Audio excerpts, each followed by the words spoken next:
좋은 날입니다. 성령님께서 오늘도 여러분의 심령 가운데 큰 은혜와 평강으로 함께 해주시기를 주님의 이름으로 축복합니다.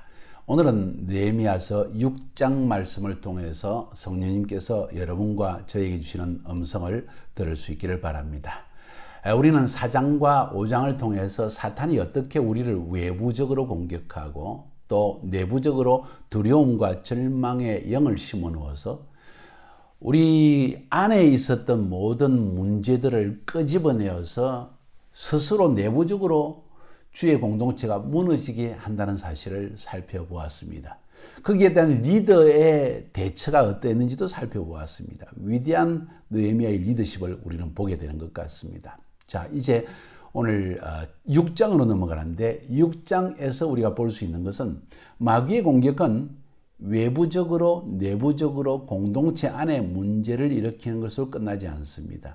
6장 전체를 통해서 우리에게 들려주는 하나님의 음성은 마귀는 이제 직접적으로 리더에 대한 공격을 멈추지 않는다. 다시 말해서 지도자가 무너지면 공동체가 무너진다. 지도자만 무너지면 하나님의 부르심의 사역도 끝낼 수가 있다 하는 사실을 마귀는 너무나 잘 알고 있고, 그 사실 때문에 집요하게 느헤미야를 무너뜨리기 위해서 지도자에 대한 공격이 주어지는 것을 오늘 6장에서 볼 수가 있습니다.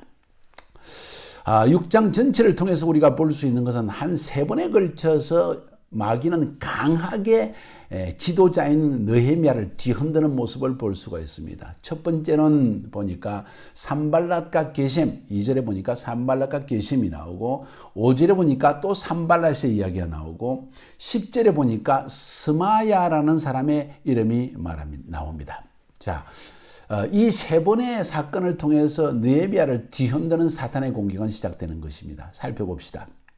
성은 거의 다 건축을 했지만 아직 성벽에 문을 달지 못했습니다. 성문에 문짝을 달지 못했습니다. 그러니까 아직 안전하지 않은 것입니다. 성문이 굉장히 중요합니다. 성문만 제대로 잘 달려져 있고 튼튼하게 잡혀져 있으면 성은 지킬 수가 있는 것이지요. 전쟁 영화나 드라마를 통해서 우리 많이 보지 않았습니까? 결국 성을 무너지게 하는 것은 성문이었는데 이것이 완전히 다 세워지기 전에, 그러니까 아직 예루살렘 성벽 공사가 완전히 마무리되지 않았을 때쯤 끝까지 마귀는 쉬지 않고 공격을 하는데 이제는 지도자를 공격합니다. 어떻게 공격했습니까? 2절에 보니까 산발랏과 게셈이 사람을 보내가지고 우리 만나자, 그렇게 이야기합니다.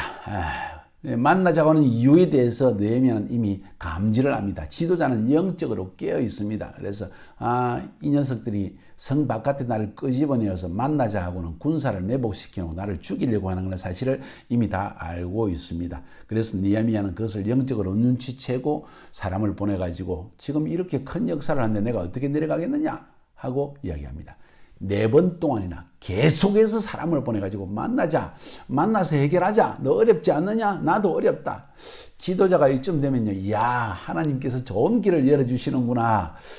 우리 원수들도 이제는 포기하고 우리하고 이제는 타협을 하려고 하는구나. 이렇게 쉽게 생각하기 쉬운데 느헤미야는 기도하는 중에 이게 아니구나. 오히려 나를 제거하려고, 나를 죽이려고 하는구나. 모함하는 것이구나. 나를 끄집어내어서 나만 죽이면 공사가 중단될 걸 알기 때문에 이 일을 행하는구나 하고 지도자에 대한 공격을 감지하게 되는 것입니다. 그래서 첫 번째는 그렇게 하고 말았습니다. 두 번째는 4번이나 사람을 보내도 안 되니까 5번째는 편지를 보내는데 그 편지를 누구나 읽을 수 있도록 봉인을 하지 않고, 도장을 찍어서 봉인을 하지 않고 그냥 열린 상태로 보내줍니다. 그 말은 그걸 들고 가는 사자가 그걸 다 보라는 이야기고, 그 사자의 입을 통해서 온 성의 유다 사람들에게 다 전파하라는 이야기입니다. 뭐라고 이야기합니까? 지금 이 느헤미야라는 사람이 황제에게 모반을 하기 위해서 성을 지금 건축한다고 이야기한다. 자기가 왕이 되려고 한다.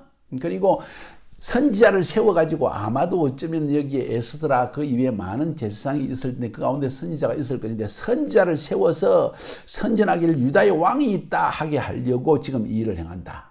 이 말이 이제 페르시아 왕이 들을 것이다. 그러니까 너 빨리 나와라.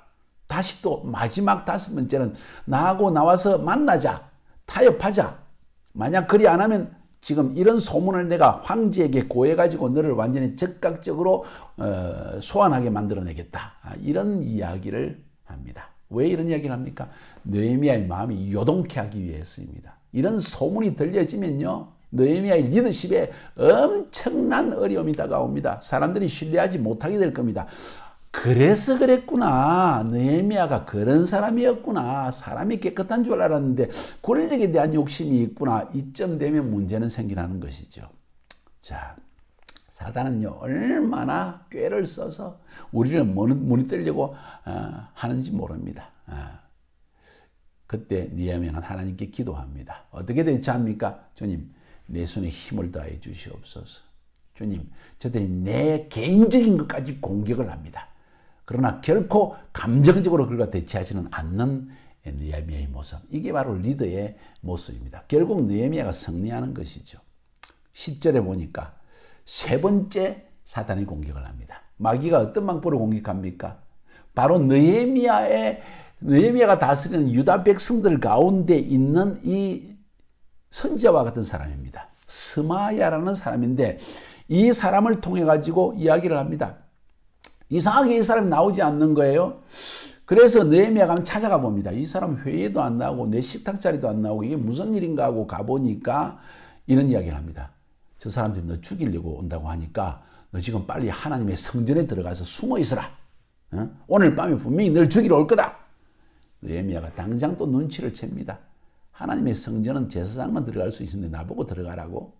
이거 나를 또 죽이려고, 나를 모함하려고. 그래서 느헤미야가 하나님의 법을 어겼다고 말을 해가지고 내 명예를 실추시키고 내 권세를, 하나님이 주신 권위를 무너뜨리려고 하는구나 하는 사실을 깨닫습니다. 내 같은 놈이 도망하면 뭐 하겠는가? 날 죽인다고 뭐 하겠는가? 그런다고 내가 내 생명을 보존하겠는가? 나는 안 들어가겠다 하고 또 거절을 합니다.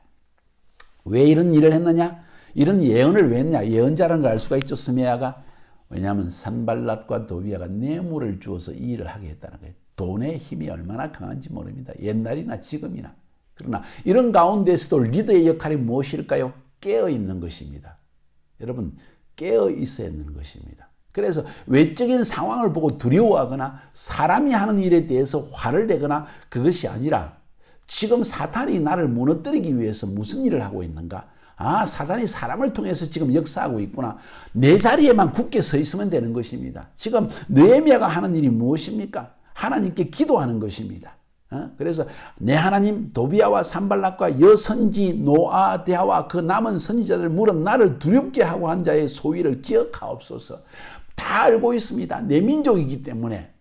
같은 유다 사람이기 때문에 불러가지고 혼을 낼 수 있지만 오히려 그러지도 않고 하나님께 나아가서 자기 중심을 딱 지키면서 하나님 기억하여 주시옵소서. 저들이 행한 행위를 기억하여 주시옵소서 하는 기도로서 맞서 나가는 지도자는 자기 개인에 대한 공격에 대해서 사단이 공격한다는 사실을 알고 있고 사람을 비난하지 아니하고 하나님께 나아가서 이 문제를 해결하고 내 심령이 굳게 서는 일에 더 중심을 세우지 결코 사람과 싸우려고 하거나 결국은 인간적인 방법으로 이 문제를 해결하지는 않는다는 것입니다. 여기서 이 6장에서 가장 중요한 주제가 무엇입니까? 사단은 결국 외부적 공격, 내부적으로 무너지게 하는 것 안 되면 지도자를 공격한다. 가장 효과적인 방법이 역시 지도자만 무너지면 백성은 오합지졸입니다. 여러분, 지도자가 얼마나 중요한지 아세요? 여러분, 지도자를 위해서 엄청 중보기도 해야만 합니다. 건강을 공격하고 물질적인 삶을 공격하고 거짓 모함을 하고 이래서 지도자를 무너뜨리려고 합니다. 지도자만 무너지면 하나님 사역이 무너지는 거예요. 그러면 하나님의 백성도 무너지는 것입니다. 축복도 사라지는 것입니다. 여러분, 꼭 지도자를 위해서 기도하기를 바랍니다. 마지막으로 15절부터 19절까지 보면 도비야에 대한 이야기가 나옵니다. 결국 52일 만에 성전 건축을 다 마칩니다. 사단은 그래도 아직 잠들지 않습니다. 사단은 멈추지 않습니다. 또 공격을 계속합니다. 어떻게? 성 안에 스파이를 심어 놓는 거예요. 도비야의 사람들. 도비야가 그 당시에 돈도 많고 권세가 대단한 사람이었던 것 같아요. 그러니까 이 도비야와 잘 관계를 맺지 않으면은 사업도 안 되고 돈도 벌 수 없고 그런 일이 있었던 것 같아요. 그러니까 유다 사람들 가운데 지도자들, 부자들이 도비야하고 서로 결혼 관계를 맺어서 딸을 주고 아들을 데려오고 그 딸을 데려오고 서로 결혼해가지고 친척 관계를 맺어버립니다. 그래서 어떻게든 이 세상에서 잘 살려고 하는 것이지요. 권세를 이용하려고 하고 좀 재산을 더 늘리려고 하는 그런 사람들이 이 예루살렘 성 안에 있더라는 거예요. 그래서 도비야하고 끊임없이 연락을 하면서 도비야는 편지를 보내서 느헤미야에게 자꾸 위협을 주고 이런 일은 계속되었더라 하는 이야기가 15절부터 19절까지 기록되어 있습니다. 뭔 이야기입니까? 6장 전체에서 하는 이야기는 지도자에 대한 마귀의 공격, 그 다음에 그것도 안 되더라도 마귀는 끊임없이 스파이를 심어놓고 끊임없이 지도자를 뒤흔드는 작업을 계속한다 하는 사실을 성경은 말하고 있는 것입니다. 여러분, 지도자 중요합니다. 여러분의 인생의 지도자 사라지면요, 여러분 완전히 세속화되어지고 세상 사람 되어집니다. 여러분 이 말씀을 기억하고 지도자를 위해서 간절히 기도하지 않겠어요? 오늘? 올 한 해 동안 여러분 지도자와 함께 나아가야 되지 않겠습니까? 지도자의 심령을 이해해야 되지 않겠습니까? 승리하시기를 주님의 이름으로 축복합니다.